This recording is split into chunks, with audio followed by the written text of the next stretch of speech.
টঙ্গীর কেমিক্যাল গুদামের আগুন নেভাতে গিয়ে দগ্ধ ফায়ার সার্ভিস কর্মী শামীম ও নুরুল হুদার পর মারা গেছেন জান্নাতুল নাইম। শনিবার রাতে গ্রামের বাড়ি শেরপুরের নকলায় তার দাফন সম্পন্ন হয়েছে। তবে এ ঘটনায় এখনও কোনো মামলা হয়নি। বিশেষজ্ঞরা বলছেন, কেমিক্যালের আগুন নেভাতে যাওয়া কর্মীদের জন্য প্রয়োজন বিশেষ প্রশিক্ষণ এবং আলাদা সরঞ্জাম।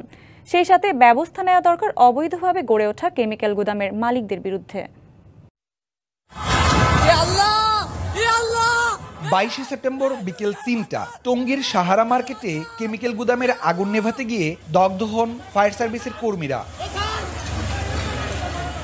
বার্ন ইউনিটে একে একে মারা যান নেত্রকোনার নুরুল হুদা, ময়মনসিংহের গফরগাঁওয়ের শামীম ও শেরপুরের জান্নাতুল নাইম। পরিবারের উপার্জনক্ষম ব্যক্তিকে হারিয়ে বাকরুদ্ধ প্রতিটি পরিবার। এমন মৃত্যু মানতে পারছে না স্বজন ও এলাকাবাসী। ফরম্যান করে বাসাবার গেছেন আমার নাতিন ফরম্যান করে বাসাবার যাবে, নাতিন গেল গা। আমার যে ভাই মারা গেছে, ওনার 3টি সন্তান, একটা ছেলে 2টি মেয়ে। এদেরকে নিয়ে চলাটা খুব কঠিন ব্যাপার। ওয়ালটন এখন দেশের সীমানা পেরিয়ে পৌঁছে গিয়েছে 50টিরও বেশি দেশে। ওয়ালটন, ঘরে ঘরে বিশ্বজুড়ে। নিহতদের পরিবারের সন্তানদের জন্য ব্যবস্থা নিচ্ছে ফায়ার সার্ভিস। এখন রাষ্ট্র হচ্ছে তার পরিবারের দায়িত্ব নিয়েছে।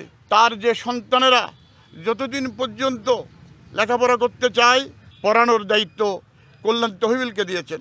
তবে প্রশ্ন উঠেছে সেই দিনের আগুন নেভাতে যাওয়ার প্রস্তুতি নিয়ে। যদিও দায়িত্বরত স্টেশন অফিসারের দাবি, গুদামের মালিকের ভুল তথ্যের কারণেই প্রাণহানি। অনেক জিজ্ঞাসা করি, অনুনয় বিনয় রিকোয়েস্ট যে ভাই ভিতরে আপনার কি কি আছে সত্য বলেন, নয় আমরা ভিতরে ঢুকবো না, ঢুকেই মারা যাবো। উনি বলে ভাই আমাদের তেমন জটিল কিছু নাই, শুধুমাত্র হাইড্রোজেন আর লবণ আছে।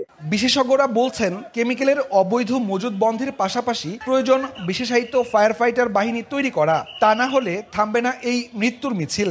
এই ট্রেনিং এর জায়গাটাকে আরো সুদৃঢ়ভাবে দেখতে হবে সরকারকে। ট্রেনিং এর কোথাও ঘাটতি থাকে, অনতি বিলম্বে সেই সমস্ত ট্রেনিং দিয়ে আমাদের ফায়ার ফাইটারকে আরো শক্তিশালী করে তৈরি করতে হবে। কেমিক্যাল স্পেশাল টেন্ডার লাগবে, কেমিক্যাল ফায়ার ফাইটিং ভেহিকেল লাগবে, ম্যান যেটা যাচ্ছে তাদের প্রপার পিপি থাকতে হবে।